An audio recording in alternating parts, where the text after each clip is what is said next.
memuji dan memuliakan nama Tuhan. Kita tahu semua berada di rumah masing-masing, tapi hati kita dekat dengan Tuhan. Amin.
buat kesempatan dan kemurahan yang Bapa berikan pada hari ini.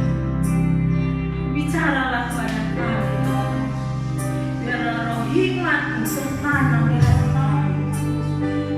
Berbicaralah Tuhan melalui hamba dan gembala yang ada di sini, agar kami menjadi pelaku firman.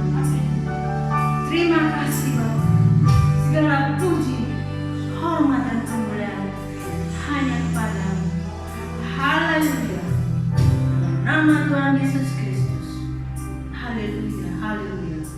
Amin.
Shalom Bapak Ibu yang dikasihi Tuhan Yesus Kristus, dimanapun Bapak Ibu, saudara-saudara adik-adik berada yang mengikuti ibadah online pada pagi hari ini, kiranya memperoleh berkat Tuhan. Mari kita merendahkan hati kita, berdoa kepada Tuhan. Kami bersyukur kepadamu ya Bapa, di dalam nama Tuhan Yesus Kristus telah mengasihi kami, telah memberkati kami dengan sehat kuat, sehingga pagi hari yang indah ini kami kembali di hadapan Tuhan untuk bersyukur. Dalam ibadah singkat ini kami berserah, mohon urapan Roh Kudus-Mu bagi kami masing-masing, supaya hidup kami seutuhnya terkonsentrasi kepada Allah dalam ibadah ini. Terpujilah nama Tuhan Yesus. Saatnya kami akan mendengarkan firman-Mu ya Bapa. Tolonglah kami untuk mengerti setiap firman Tuhan. Teristimewa mampukan kami untuk hidup sebagai pelaku-pelaku firman Tuhan. Di dalam nama Tuhan Yesus Sang Firman kami mengucap syukur dan berdoa. Haleluya. Amin. Firman Tuhan pada pagi hari ini di dalam Yohanes pasal 21 ayat 1 sampai 13 saya akan bacakan bagi Bapak Ibu. Kemudian Yesus menampakkan diri lagi kepada murid-muridnya di pantai Danau Tiberias dan ia menampakkan diri sebagai berikut. Di pantai itu berkumpul Simon Petrus, Thomas yang disebut Didimus, Nathanael dari Kana yang di Galilea, anak-anak Zebedeus dan 2 orang murid yang lain. Kata Simon Petrus kepada mereka, "Aku pergi menangkap ikan." Kata mereka kepadanya, "Kami pergi juga dengan engkau." Mereka berangkat lalu naik ke perahu, tetapi malam itu mereka tidak menangkap apa-apa. Ketika hari mulai siang, Yesus berdiri di pantai, akan tetapi murid-murid itu tidak tahu bahwa itu adalah Yesus. Kata Yesus kepada mereka, "Hai anak-anak, adakah kamu mempunyai lauk pauk?" Jawab mereka, "Tidak ada." Maka kata Yesus kepada mereka, "Tebarkanlah jalamu di sebelah kanan perahu, maka akan kamu peroleh." Lalu mereka menebarkannya dan mereka tidak dapat menariknya lagi karena banyaknya ikan. Maka murid yang dikasihi Yesus itu berkata kepada Petrus, "Itu Tuhan." Ketika Petrus mendengar bahwa itu adalah Tuhan, maka ia mengenakan pakaiannya sebab ia tidak berpakaian lalu terjun ke dalam danau. Murid-murid yang lain datang dengan perahu karena mereka tidak jauh dari darat, hanya kira-kira 200 hasta saja, dan mereka menghela jala yang penuh ikan itu. Ketika mereka tiba di darat, mereka melihat api dan arang di atasnya ikan dan roti. Kata Yesus kepada mereka, "Bawalah beberapa ikan yang baru kamu tangkap itu." Simon Petrus naik ke perahu lalu menghela jala itu ke darat, penuh ikan-ikan besar, 153 ekor banyaknya. Dan sungguh pun sebanyak itu, jala itu tidak koyak. Kata Yesus kepada mereka, "Marilah dan sarapanlah." Tidak ada di antara murid-murid yang berani bertanya kepadanya, "Siapakah engkau?" Sebab mereka tahu bahwa ia adalah Tuhan. Yesus maju ke depan mengambil roti dan memberikannya kepada mereka. Demikian juga ikan itu. Itulah ketiga kalinya Yesus menampakkan diri kepada murid-muridnya sesudah ia bangkit dari antara orang mati. Usia akan mengalami perubahan. Tubuh kita akan mengalami perubahan. Tetapi bagaimana dengan rohani kita? Lamanya kita menjadi orang Kristen seringkali tidak menjadi waktu untuk perubahan rohani kita. Setelah Tuhan Yesus bangkit, 40 hari dia berusaha untuk menyadarkan murid-muridnya bahwa apa yang mereka dengarkan selama 3,5 tahun, apa yang mereka lihat selama 3,5 tahun, apa yang mereka rasakan selama 3,5 tahun bersama dengan Yesus, itu harus menjadi pengalaman rohani bagi mereka, pengalaman seumur hidup yang akan merubah hidup mereka sepenuhnya. Yesus berulang-ulang kali menegaskan kepada murid-muridnya tentang karya Roh Kudus, karya Kristus dan kerajaan Allah. Kisah Para Rasul 1 ayat 1 sampai 3. Yesus berulang-ulang kali hadir di tengah murid-muridnya selama 40 hari supaya mengembalikan keyakinan, mengembalikan panggilan, mengingatkan kembali murid-murid terhadap mandat yang telah diberikan Yesus kepada mereka. Tetapi apa yang mereka pahami tentang Yesus Kristus selama 3,5 tahun itu berubah total. Ketika Yesus ditangkap, diadili, dihukum mati, disalibkan, dan dikuburkan, maka pengalaman bersama dengan Yesus yang penuh mujizat, yang penuh kuasa itu sirna begitu saja. Ada perubahan situasi, ada masa peralihan. Waktu murid-murid bersama-sama dengan Yesus selama 3,5 tahun, apapun bagi mereka itu beres, tidak ada persoalan. Hidup mereka nyaman, mereka terpandang, mereka dihormati.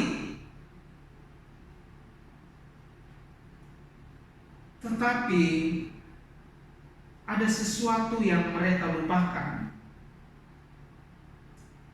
bahwa Yesus harus menjadi Kristus bagi umatnya. Yesus harus menjadi nabi, imam, dan raja bagi umatnya. Artinya karya Yesus selama 3,5 tahun bersama dengan murid-muridnya itu, dari pendampingan yang real, dari pendampingan yang lahiriah, yang jasmani, menjadi kuasa rohani. Dari kemanusiaan Yesus menjadi pribadi yang ilahi. Murid-murid hanya melihat Yesus dari sisi jasmani, dari sisi lahiriah. Mereka tidak dapat melihat hakikat ilahi di dalam pribadi Yesus Kristus. Sehingga ketika terjadi satu perubahan, peralihan keadaan, mereka menjadi putus asa, mereka menjadi hilang tujuan, mereka menjadi lemah.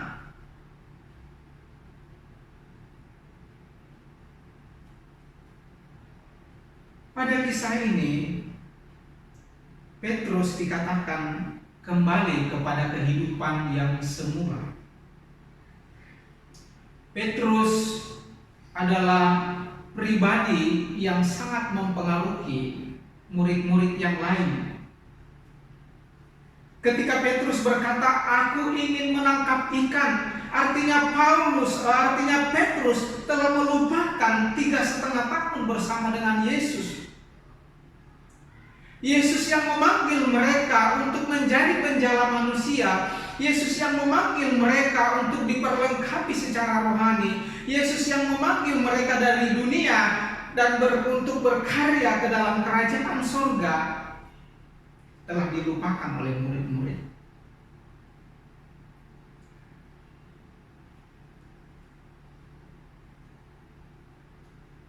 Yesus menghendaki supaya Petrus dan kawan-kawannya yang latar belakangnya penjala ikan, supaya menjadi penjala manusia.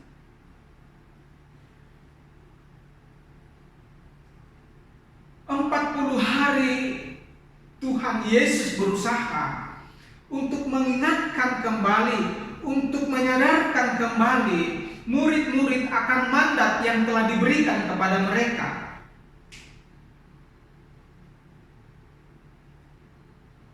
Lamanya mengikut Tuhan seringkali tidak membawa pengaruh rohani bagi kehidupan kita. Karena itu Bapak Ibu yang dikasihi Tuhan Yesus, kita harus hati-hati di dalam menjalani kehidupan beriman kita. Kita harus berhati-hati menjalani kehidupan rohani kita pada masa peralihan. Ketika terjadi perubahan di dalam hidup ini, Entah itu perubahan dalam lingkungan kita, lingkungan keluarga, lingkungan kerja, lingkungan masyarakat di mana kita ada.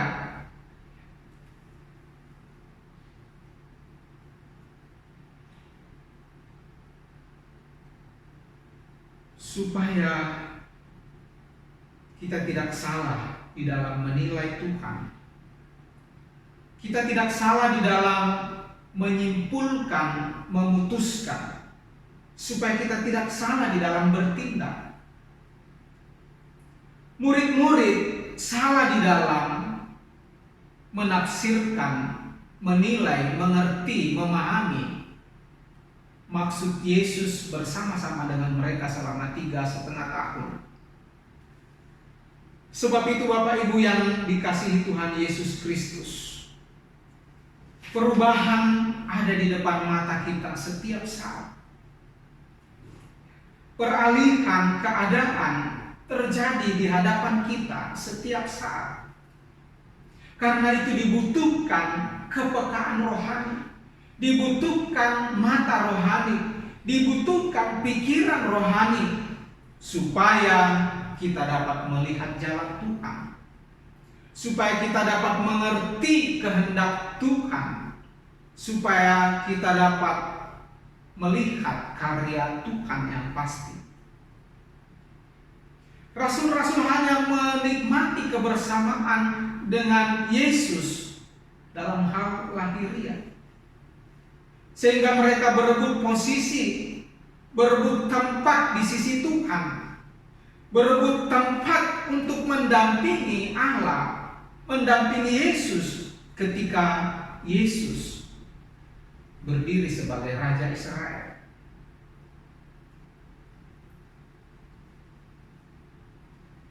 Pada saat perubahan terjadi, kita harus bisa memahami maksud Allah di dalamnya. Pada karya Allah dari pelayanan manusia masuk ke dalam pelayanan rohani. Perubahan telah membuat murid-murid kocar-kacir. Mereka berjalan tanpa arah. Mereka kembali dihantui ketakutan. Mereka lari ke kampung halaman mereka, ke Emmaus. Ada yang bersembunyi, kecewa, merasa gagal.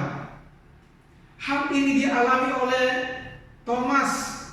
Hal ini dialami oleh Petrus dan kawan-kawannya.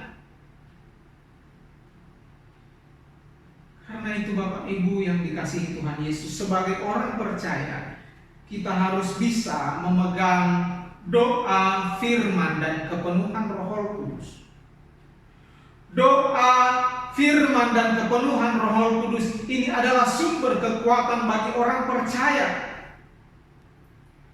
Doa, firman, dan kepenuhan Roh Kudus ini adalah cahaya yang menyoroti kehidupan kita, yang memperjelas maksud Allah bagi kehidupan kita. Hari-hari ini perubahan sedang terjadi. Tidak hanya bagi pribadi, tidak hanya dalam rumah tangga kita, dalam hal ekonomi kita, tetapi global. Ketika perubahan terjadi, tentunya diperlukan penyesuaian. Perubahan terjadi kapan saja. Ketika perubahan terjadi, mungkin dari yang banyak uang menjadi tidak punya uang. Punya uang pun tidak memuaskan. Dari yang berlimpah-limpah bisa saja menjadi melarat dan melorot. Dari seorang bos bisa saja menjadi seorang gembel. Dari orang yang terpandang oleh perubahan situasi bisa menjadi orang yang paling hina. Dari yang bahagia lalu oleh perubahan menderita. Dari yang sehat menjadi sakit. Di satu saat, seseorang dikelilingi oleh banyak teman, tetapi pada kesempatan lain mengalami kesepian. Inilah perubahan di dalam hidup manusia. Kalau kita tidak memiliki kekuatan rohani, kita akan sama seperti murid-murid. Mungkin telah 40 tahun menjadi orang Kristen, 30 tahun, 20 tahun, 10 tahun.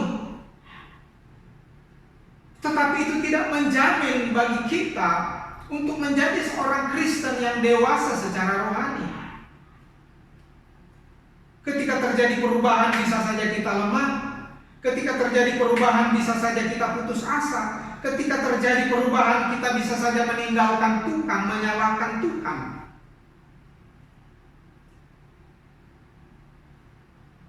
Kalau kita tidak punya kekuatan rohani, kalau kita tidak punya indera rohani yang dapat membedakan kehendak Allah, rencana Allah,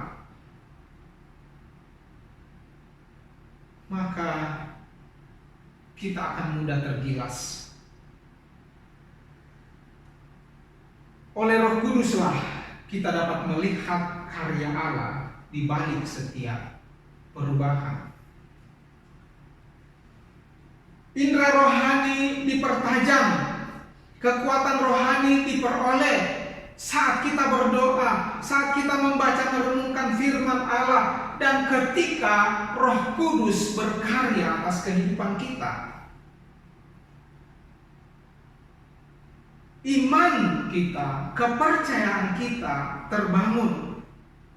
Kuasa dalam hidup akan kita miliki.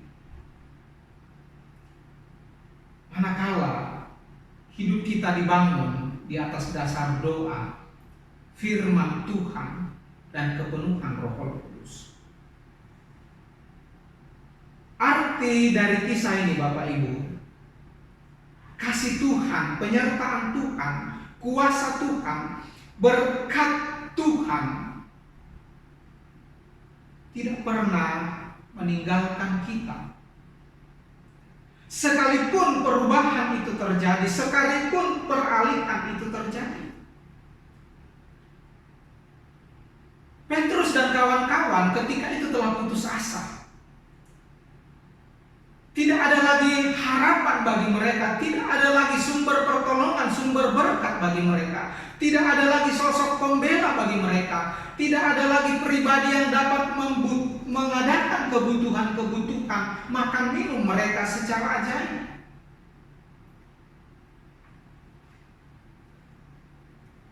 Tetapi sebenarnya saat peralihan hidup, Tuhan tetap berkarya. Dalam keputusasaan murid-murid di dalam danau Galilea, Yesus datang. Yesus mendatangkan berkat jasmani kepada mereka, 153 ekor ikan yang besar-besar. Dalam keputusasaan mereka, Yesus menyediakan roti dan ikan untuk dimakan pada saat itu.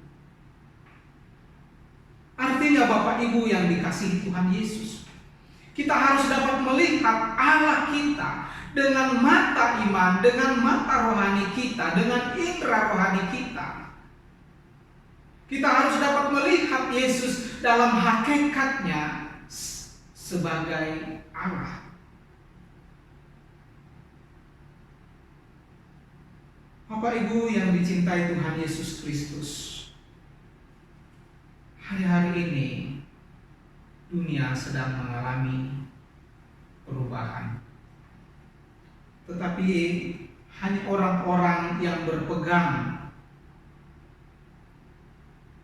kepada firman Allah, orang-orang yang hidup di dalam anugerah Allah, yang akan senantiasa memperoleh kasih karunia-Nya. Tuhan kiranya mengasihi dan memberkati kita melalui firman Tuhan ini. Mari tundukkan kepala. Kami bersyukur kepadamu ya Bapa, sebab telah menyadarkan kami, mengingatkan kami berapa banyak waktu yang kami telah jalani dalam hidup ini bersama dengan Tuhan. Berapa banyak pengalaman hidup kami bersama-sama dengan Tuhan. Adakah semuanya itu telah menjadi pengalaman rohani bagi kami yang dapat mengubahkan kehidupan kami dari yang hidup berfokus kepada lahiria materi, duniawi, daging, berubah menjadi hidup secara rohani. Karena itu biarlah firman-Mu pada pagi hari ini menjadi kekuatan bagi kami untuk hidup di dalam penyerahan total, supaya kami teguh kuat berdiri di tengah masa yang sukar dan sulit ini. Supaya terpujilah Allah Bapa di surga yang telah berfirman bagi kami. Di dalam nama Tuhan Yesus Kristus kami mengucap syukur dan berdoa. Haleluya. Amin.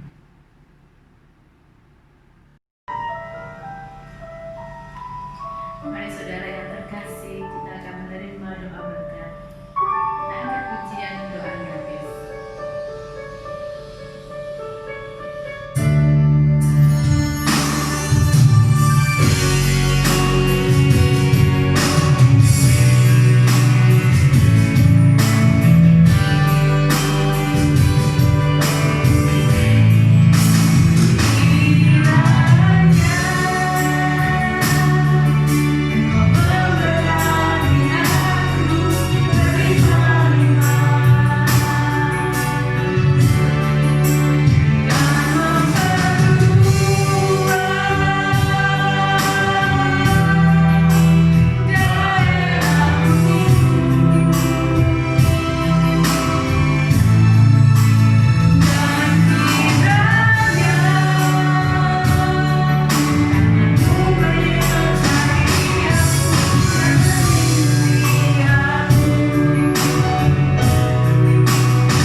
Bapak Ibu yang dikasihi Tuhan Yesus, kita akan mengakhiri ibadah kita pada pagi hari ini. Mari arahkan hati dan pandanganmu kepada Allah, sumber hidup. Kami bersyukur kepadamu ya Bapa, telah menjadikan Kristus menjadi nabi, imam, dan raja bagi kami, supaya kami dilepaskan dari berbagai keterikatan kami, dari kebutaan rohani kami, dari ketidakmampuan kami melihat Allah Immanuel di dalam pribadi Yesus Kristus. Turunlah berkat dari surga ke atas setiap pribadi. Turunlah berkat dari surga ke atas setiap rumah tangga, ke atas setiap pasangan suami istri, ke atas setiap anak-anak kami dalam pendidikan, dalam pertumbuhan, ke atas usaha pekerjaan kami. Kami berdoa kepadamu ya Bapa, Engkau memberkati semua keluarga besar kami, orang tua kami, sanak saudara kami, dimanapun mereka ada, yang ada di Indonesia, di berbagai tempat teristimewa mereka yang ada di luar negeri. Tuhan berkarya atas kehidupan mereka semua. Juga kami berdoa, kiranya roh, jiwa, dan tubuh kami terpelihara di masa ini. Lalukan kami dari segala petaka, lalukan kami dari segala sakit penyakit, kelemahan tubuh. Teristimewa kami berdoa, kuman, virus, bakteri sebelum menyentuh tubuh kami telah dimatikan di dalam nama Tuhan Yesus Kristus. Berkati semua hamba-hamba Tuhan, semua orang-orang kudus Tuhan, secara khusus jemaat-Mu GPI Kota Tuayan, Saksi Kristus, jemaat-Mu murid bersama. Kami juga berdoa kepadamu ya Bapa, menaruh bangsa kami ke dalam tangan Tuhan. Kiranya turunlah rahmat ke atas pemimpin-pemimpin bangsa kami. Turunlah hikmat kebijaksanaan ke atas pemimpin-pemimpin bangsa kami. Terpujilah namamu Bapa. Di dalam nama Tuhan Yesus, Allah yang memberkati kita dengan berkat kepenuhan Roh Kudus, berkat kekuatan jasmani, berkat kekuatan hikmat kebijaksanaan, berkat pertemuan, berkat perekonomian, akan memenuhi kehidupan kita pagi hari ini kekal selamanya. Di dalam nama Tuhan Yesus, Allah sumber berkat hidup dan keselamatan, kita mengucap syukur dan berdoa. Haleluya. Amin. Shalom. Tuhan Yesus memberkati.